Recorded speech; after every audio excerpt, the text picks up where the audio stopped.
नमस्कार सर्वांचे आपल्या ऐका मराठी या यूट्यूब चॅनलवर स्वागत आहे. आजच्या या सखोल चर्चेची सुरुवात मला एका प्रश्नाने करायची आहे. सतत परफेक्ट दिसण्याच्या आणि वागण्याच्या या जगात जर कुणी तुम्हाला सांगितलं की तुमची अपूर्णता आणि तुमच्या चुका हीच तुमची सर्वात मोठी ताकद आहे तर? हे खरंच खूप वेगळं वाटतंय ऐकायला. हो ना. म्हणजे विचार करा, आपल्या आयुष्यातल्या ज्या गोष्टी आपल्याला कायम फ्लॉड किंवा सदोष वाटतात, त्याच गोष्टी आपल्याला खऱ्या अर्थाने सुंदर बनवत असतील तर? आज आपण वाबी साबीमधील सर्वात पॉवरफुल आयडियाज समजून घेणार आहोत. नक्कीच. आणि आपण ज्या पुस्तकाबद्दल बोलणार आहोत त्याचं नाव आहे वाबी साबी Japanese wisdom for a perfectly imperfect life आणि याच्या लेखिका आहेत बेथ कॅम्प्टन. हे पुस्तक का महत्वाचं आहे तर जगभरात लाखो लोकांनी हे वाचलंय आणि अनेकांचं आयुष्य याने बदललं आहे. अगदी खरंय. कारण आजच्या काळात आपण बघतोय की आपण सगळेच पैशांचे, यशाच्या आणि एका खोट्या परफेक्ट आयुष्याच्या मागे धावत आहोत. हो, आणि त्यामुळेच ताणतणाव प्रचंड वाढलाय. हे पुस्तक आपल्याला जपानी तत्वज्ञानाची ओळख करून देतं, जे आपल्याला आपण जसे आहोत तसे स्वतःला स्वीकारायला शिकवतं, वर्तमानात शांतता कशी शोधायची हे सांगतं. म्हणजे मला असं वाटतं की वाबी साबी हा शब्दच मुळात खूप कुतूहल निर्माण करतो. या पुस्तकातून समोर येणारी पहिली आणि सर्वात महत्त्वाची कल्पना आहे ती म्हणजे अपूर्णता आणि बदल स्वीकारणे. एक्झॅक्टली. वाबी साबीचा मूळ गाभाच हा आहे की निसर्गाचा नियम स्वीकारणे. बघा ना, या जगात कोणतीही गोष्ट कायमस्वरूपी किंवा परफेक्ट नसते. हां, म्हणजे सगळंच बदलत असतं. हो, बदल हाच एकमेव नियम आहे. कोणतीही गोष्ट पूर्ण नसते. पण इथे लोकांना एक शंका येऊ शकते. हो, माझ्याही मनात हाच प्रश्न आला. म्हणजे जर आपण अपूर्णता स्वीकारली तर याचा अर्थ आपण प्रगती करायची सोडून द्यायची का? अगदी स्वाभाविक प्रश्न आहे हा. म्हणजे स्वतःमध्ये सुधारणा आणण्याचा प्रयत्नच करायचा नाही का? हे थोडं हार मानल्यासारखं वाटत नाही का? नाही, अजिबात नाही. वाबी साबीचा अर्थ हार मानणे असा होत नाही. याचा खरा अर्थ आहे वास्तवाचे भान ठेवून लवचिक राहणे. अच्छा, म्हणजे फ्लेक्झिबल राहणे. हो, लेखिकेने पुस्तकात बांबूचा झाडाचं एक अतिशय सुंदर उदाहरण दिलं आहे. जपान हा असा देश आहे जिथे सतत भूकंप येत असतात. बरोबर. तिथे निसर्गाचा कोप खूप वेळा होतो. हो, मग अशा वेळी जी घरे किंवा बांबूची झाडे वाऱ्यासोबत आणि धक्क्यांसोबत वागतात तीच टिकून राहतात.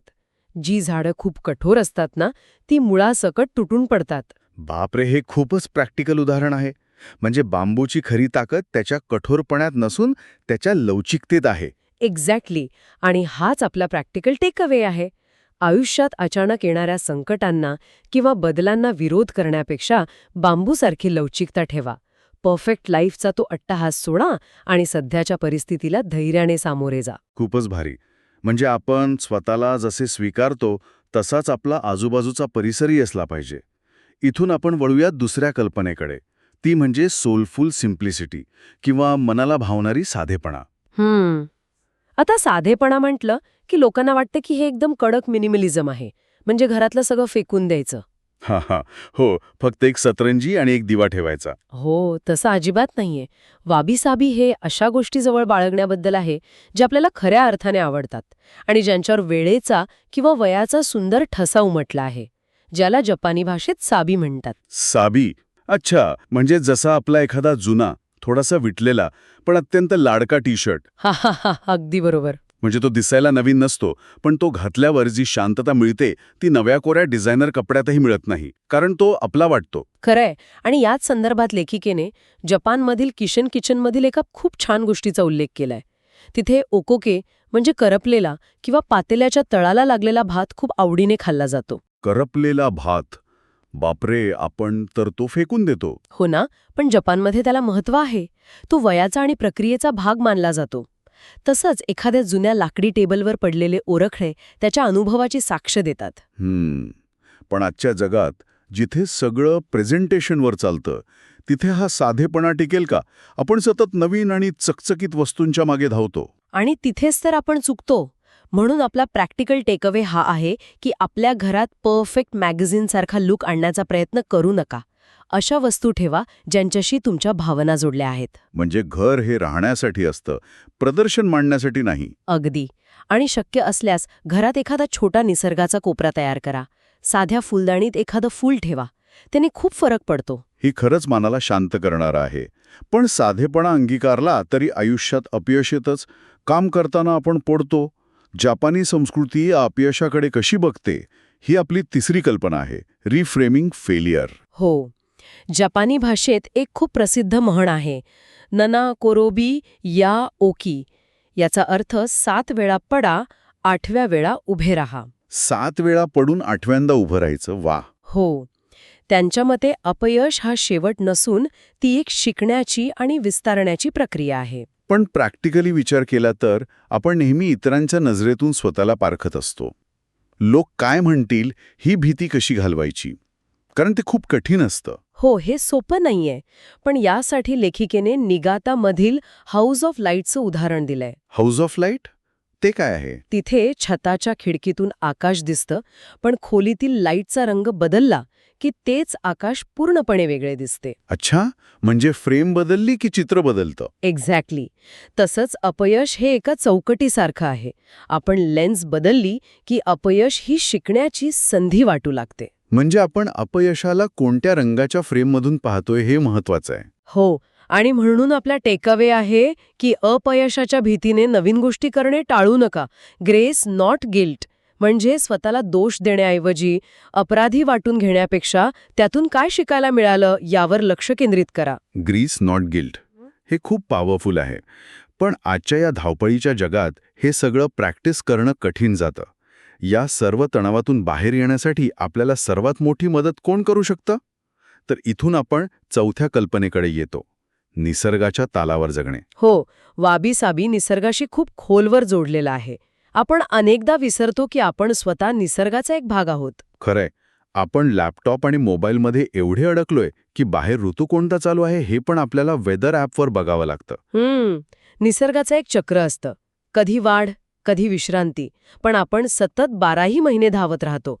म्हणूनच जपानमध्ये शिनरिन योकू म्हणजे फॉरेस्ट बाथिंगची संकल्पना आहे. फॉरेस्ट बाथिंग म्हणजे जंगलात जाऊन आंघोळ करायची का? हां, नाही. फॉरेस्ट बाथिंग म्हणजे निसर्गात जाणीवपूर्वक वेळ घालवणे, पानांचा आवाज ऐकणे, हवेचा स्पर्श अनुभवणे. अच्छा, म्हणजे निसर्गाला आपल्या 5ही इंद्रियांनी फील करणे. हो.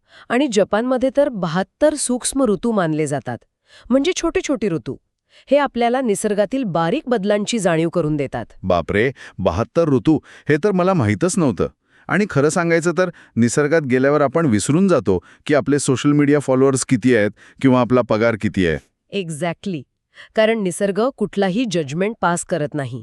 निसर्ग आपल्याला आपण जसे आहोत तसे स्वीकारतो. म्हणजे निसर्ग कुठलीच अट ठेवत नाही. हो. आणि हाच आपला चौथा प्रॅक्टिकल टेकअवे आहे. सतत वेगाने धावणे थांबवा. निसर्गात वेळ घालवा. तुमच्या स्वतःच्या नैसर्गिक लयीनुसार कामाचा आणि विश्रांतीचा समतोल साधा. खूपच भारी. तर आपण आत्तापर्यंत ज्या 4 पॉवरफुल आयडियाज पाहिल्या त्यांची पटकन एक उजळणी करूया.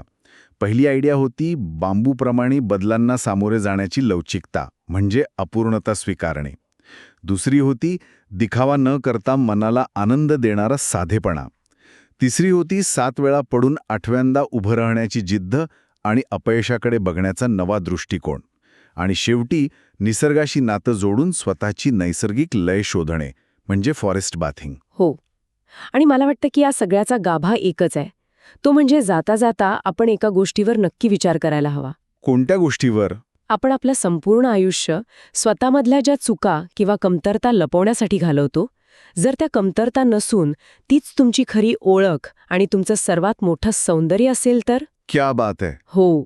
त्या अपूर्णतेला एकदा प्रेमाने स्वीकारून तर बघा. आयुष्याकडे बघण्याचा दृष्टिकोन नक्कीच बदले. खरंच, हा विचार खूप खोल आहे. आणि मला खात्री आहे की जे लोक आपल्याला ऐकत आहेत त्यांनाही हे खूप प्रॅक्टिकल आणि उपयोगी वाटलं असेल. तर तुम्हाला यापैकी कोणती आयडिया सर्वात जास्त उपयोगी वाटली, कमेंट करून नक्की सांगा. हो. तुमच्या कमेंट्स वाचायला आम्हाला नक्की आवडेल. आणि आपल्या चॅनलला सबस्क्राईब करायला विसरू नका. पुन्हा भेटूया अशाच एका नव्या आणि रंजक विषयासह. तोपर्यंत स्वतःची काळजी घ्या.